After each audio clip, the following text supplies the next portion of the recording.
ರೇಣುಕಾಸ್ವಾಮಿ ಕೊಲೆ ಕೇಸ್ನ ಸಾಕ್ಷಿಗಳಿಗೆ ಬೆದರಿಕೆ ಪ್ರಕರಣಕ್ಕೆ ಸಂಬಂಧಪಟ್ಟಂತೆ ಸಾಕ್ಷಿ ಸಂದೀಪ್ಗೆ ಬೆದರಿಕೆ ಹಾಕಿದಂತಹ ಆರೋಪಿ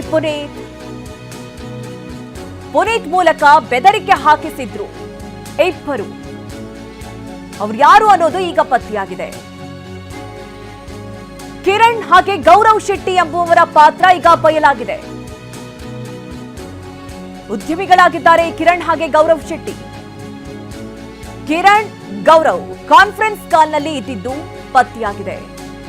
ಎಫ್ಎಸ್ಎಲ್ ರಿಪೋರ್ಟ್ನಲ್ಲಿ ಸ್ಫೋಟಕ ವಿಚಾರಗಳು ಬೆಳಕಿಗೆ ಬಂದಿದೆ. ಪುನೀತ್ ಅಂಡ್ ಟೀಮ್ಗೆ ಗೈಡ್ ಮಾಡಿದ್ದು ಈ ಕಿರಣ್ ಹಾಗೆ ಗೌರವ್ ಶೆಟ್ಟಿ. ಪುನೀತ್ ಮೂಲಕ ಸಾಕ್ಷಿ ಕಿಡ್ನಾಪ್ ಮಾಡಿಸಿ ಜೀವ ಬೆದರಿಕೆಯನ್ನ ಒಡ್ಡಲಾಗಿತ್ತು. ಕೃತ್ಯದ ಸಮಯದಲ್ಲಿ ವಾಟ್ಸ್ಆಪ್ ಕಾನ್ಫರೆನ್ಸ್ ನಲ್ಲಿದ್ರು ಈ ಮೂವರು. ನೋಡಿ, ಈ ರೇಣುಕಾಸ್ವಾಮಿ ಕೊಲೆ ಕೇಸ್ನ ಸಾಕ್ಷಿಯಾದಂತಹ ಸಂದೀಪ್ಗೆ ಪುನೀತ್ ಅನ್ನುವಂತಹ ವ್ಯಕ್ತಿ ಬೆದರಿಕೆ ಒಡ್ಡಿರ್ತಾನೆ. ನೀನು ಸಾಕ್ಷಿ ಹೇಳಬಾರ್ದು ಅನ್ನುವಂಥ ನಿಟ್ಟಿನಲ್ಲಿ ಆ ಪುನೀತ್ನನ್ನ ಈಗಾಗಲೇ ಪೊಲೀಸರು ವಶಕ್ಕೆ ಪಡೆದಿದ್ದಾರೆ, ವಿಚಾರಣೆಯನ್ನ ನಡೆಸಿದ್ದಾರೆ, ಆತನ ಮೊಬೈಲ್ ಅನ್ನ ರಿಟ್ರೀವ್ ಮಾಡಿದ್ದಾರೆ. ಆ ಸಂದರ್ಭದಲ್ಲಿ ಈ ಪುನೀತ್ಗೆ ಕುಮ್ಮಕ್ಕು ಕೊಟ್ಟಿದ್ಯಾರು, ಈ ರೀತಿ ಬೆದರಿಕೆ ಒಡ್ಡುವಂತೆ ಹೇಳಿದ್ಯಾರು ಅನ್ನೋದು ಪತ್ತೆಯಾಗಿದೆ. ಕಿರಣ್ ಹಾಗೆ ಗೌರವ್ ಶೆಟ್ಟಿ ಅನ್ನೋದು. ಆರೋಪಿ ಪುನೀತ್ಗೆ ಕರೆ ಮಾಡಿದ್ರು ಪ್ರಭಾವಿ ಮಹಿಳೆ. ಗೌರವ್ ಶೆಟ್ಟಿ ಹೇಳಿದ್ದನ್ನ ಮಾಡು ಅಂತ ಹೇಳಿ ಮಹಿಳೆ ಹೇಳ್ತಾರೆ. ಪುನೀತ್ಗೆ ಪ್ರಭಾವಿ ಮಹಿಳೆ ಕರೆ ಬಂದಿರೋದಾಗಿ ಮಾಹಿತಿ ಇದೆ. ಎಫ್ಎಸ್ಎಲ್ ರಿಪೋರ್ಟ್ನಲ್ಲಿ ಸ್ಫೋಟಕ ವಿಚಾರಗಳು ಬಯಲಾಗ್ತಾ ಇದೆ. ಪುನೀತ್ ಹಿಂದೆ ಪ್ರಭಾವಿ ಮಹಿಳೆ ಇರೋದು ಪತ್ತೆಯಾಗಿದೆ.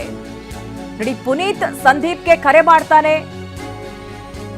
ಸಾಕ್ಷಿ ಹೇಳದಂತೆ ತಡೆ ಒಡ್ತಾನೆ, ಬೆದರಿಕೆ ಒಡ್ತಾನೆ. ಇದರ ಹಿಂದಿದ್ದು ಕಿರಣ್ ಹಾಗೆ ಗೌರವ್ ಶೆಟ್ಟಿ.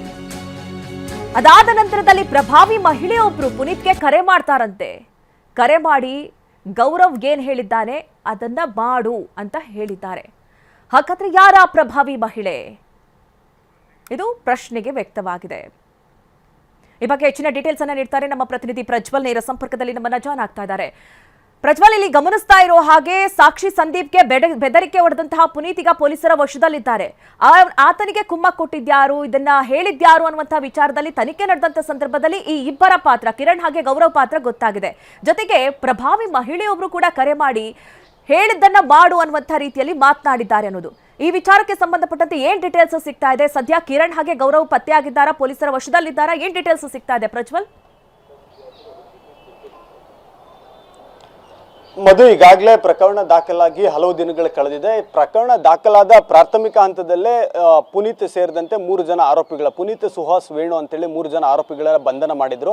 ಬಂಧನ ಮಾಡಿದಂಥ ಸಂದರ್ಭದಲ್ಲಿ ಈ 3 ಜನ ಆರೋಪಿಗಳು ಸಂದೀಪ್ ಅನ್ನೋ ಒಬ್ಬ ಸಾಕ್ಷಿ ಏನಿದ್ದಾನೆ, ಬಾರ್ನ ಕ್ಯಾಶಿಯರ್ ಏನಿದ್ದಾನೆ, ಆತನನ್ನ ಕಾರ್ನಲ್ಲಿ ಕರ್ಕೊಂಡು ಹೋಗಿ ಅವನನ್ನು ಒಂದು ಕಡೆ ಕರೆಸಿ ಅಲ್ಲಿಂದ ಕಾರ್ನಲ್ಲಿ ಕರ್ಕೊಂಡು ಹೋಗಿ ಸುತ್ತಾಡಿಸಿ ಅವನಿಗೆ ಬೆದರಿಕೆಯನ್ನು ಹಾಕಿ ಸಾಕ್ಷಿ ಹೇಳಬಾರ್ದು ಅಂತೇಳಿ ಬೆದರಿಸಿರ್ತಾರೆ ಅಂತೇಳಿ ಆತ ನ್ಯಾಯಾಲಯದಲ್ಲಿ ಹೇಳಿರ್ತಾನೆ. ಅದಾದ್ಮೇಲೆ ಕೇಸನ್ನು ದಾಖಲು ಮಾಡಿಕೊಂಡು 3 ಜನ ಅರೆಸ್ಟ್ ಮಾಡ್ತಾರೆ. 3 ಜನ ಅರೆಸ್ಟ್ ಮಾಡಿ ವಿಚಾರಣೆ ಮಾಡ್ತಿರುವಂಥ ಸಂದರ್ಭದಲ್ಲಿ ಒಂದು ಅಂಶ ಗೊತ್ತಾಗುತ್ತೆ ಪೊಲೀಸರಿಗೆ. ಏನಂದ್ರೆ ಈ 3 ಜನರ ಪೈಕಿ ಪುನೀತ್ ಏನಿದ್ದಾನೆ, ಈತ ಪ್ರಮುಖವಾದಂಥ ವ್ಯಕ್ತಿ. ಡಿ ಕಂಪನಿ ಅನ್ನೋ ಒಂದು ಸೋಷಿಯಲ್ ಮೀಡಿಯಾ ಅಕೌಂಟನ್ನು ಹ್ಯಾಂಡಲ್ ಮಾಡ್ತಿರ್ತಾನೆ, ಮತ್ತೆ ದರ್ಶನ್ ಅವರ ಕುಟುಂಬಕ್ಕೆ ಆಪ್ತನಾಗಿರ್ತಾನೆ. ಈ ಸಂದರ್ಭದಲ್ಲಿ ಇವನಿಗೆ ಈ ಕೆಲಸ ಮಾಡು, ಇದನ್ನ ಹೀಗೆ ಮಾಡು ಅಂತೇಳಿ ಗೈಡ್ ಮಾಡ್ತಿದ್ದಂಥವ್ರು ಇಬ್ರು ಕಾನ್ಫರೆನ್ಸ್ ಕಾಲ್ನಲ್ಲಿ ಇದ್ರು ಅಂತ. ಒಟ್ಟಾರೆಯಾಗಿ 3 ಜನ ಕಾನ್ಫರೆನ್ಸ್ ಕಾಲ್ನಲ್ಲಿ ಇದ್ಕೊಂಡು ಇವನಿಗೆ ಪುನೀತ್ಗೆ ಗೈಡ್ ಅನ್ನ ಮಾಡ್ತಿದ್ರು, ಪುನೀತ್ಗೆ ಈ ರೀತಿ ಮಾಡು ಅಂತೇಳಿ ತಿಳಿಸ್ತಾ ಇದ್ರು ಅನ್ನೋದು ಒಂದು ಮಾಹಿತಿ ಸಿಕ್ಕಿತ್ತು. ಆ ಮಾಹಿತಿ ಆಧಾರದ ಮೇಲೆ ಪುನೀತ್ನ ಮೊಬೈಲಿನ ಡೇಟಾ ರಿಟ್ರೀವ್ ಮಾಡಿ ಆತನ ವಾಟ್ಸ್ಆಪ್ ಡೇಟಾವನ್ನು ಸಹಿತ ರಿಟ್ರೀವ್ ಮಾಡುವಂಥ ಪ್ರಯತ್ನವನ್ನು ಮಾಡಿಕೊಂಡು ಪೊಲೀಸರು FSLಗೆ ಕಳಿಸಿದ್ರು. FSLನ ವರದಿ ಸುಮಾರು ಒಂದೂವರೆ ತಿಂಗಳಾದ್ಮೇಲೆ ಈಗ ಪೊಲೀಸರ ಕೈ ಸೇರಿದೆ. FSLನ ವರದಿಯಲ್ಲಿ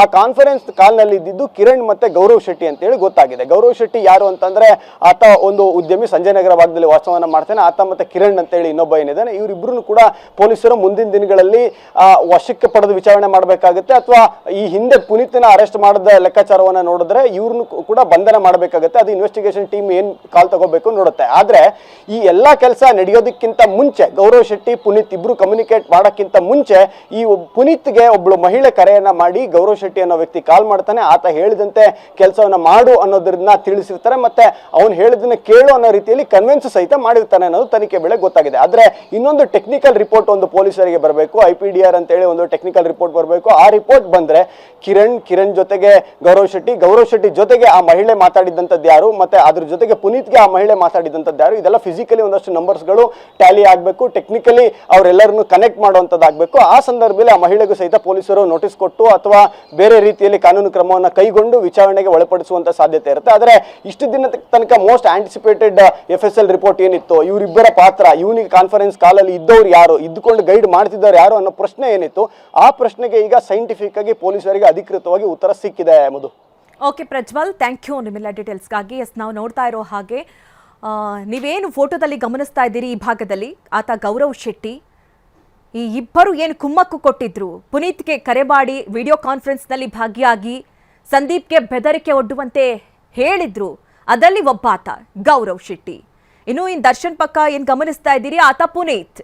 ಆತ ಈ 49ನೇ ಸಾಕ್ಷಿ ಸಂದೀಪ್ ಏನಿದ್ದಾನೆ, ಆತನಿಗೆ ಕರೆ ಮಾಡಿ ಬೆದರಿಕೆಯನ್ನ ಹಾಕ್ತಾನೆ. ಆತ ಕೋರ್ಟ್ ಮುಂದೆ ವಿಚಾರವನ್ನ ಪ್ರಸ್ತಾಪ ಮಾಡ್ತಾನೆ, ನನಗೆ ಈ ರೀತಿ ಬೆದರಿಕೆಯನ್ನ ಒಡ್ಲಾಗ್ತಾ ಇದೆ ಅನ್ನುವಂಥ ವಿಚಾರದಲ್ಲಿ. ಅದಕ್ಕೆ ಸಂಬಂಧಪಟ್ಟಂತೆ ತನಿಖೆ ಆಗತ್ತೆ, ಪುನೀತ್ನನ್ನ ವಶಕ್ಕೆ ಪಡಿತಾರೆ. ಆ ಸಂದರ್ಭದಲ್ಲಿ ಈಗ FSL ರಿಪೋರ್ಟ್ ಅನ್ನ ಚೆಕ್ ಮಾಡಿದಂಥ ಸಂದರ್ಭದಲ್ಲಿ ಕಿರಣ್ ಹಾಗೆ ಗೌರವ್ ಶೆಟ್ಟಿ ಈ ರೀತಿ ಬೆದರಿಕೆ ಒಡ್ಡಿದ್ರು ಅನ್ನುವಂಥ ವಿಚಾರ ಬಹಿರಂಗವಾಗಿದೆ.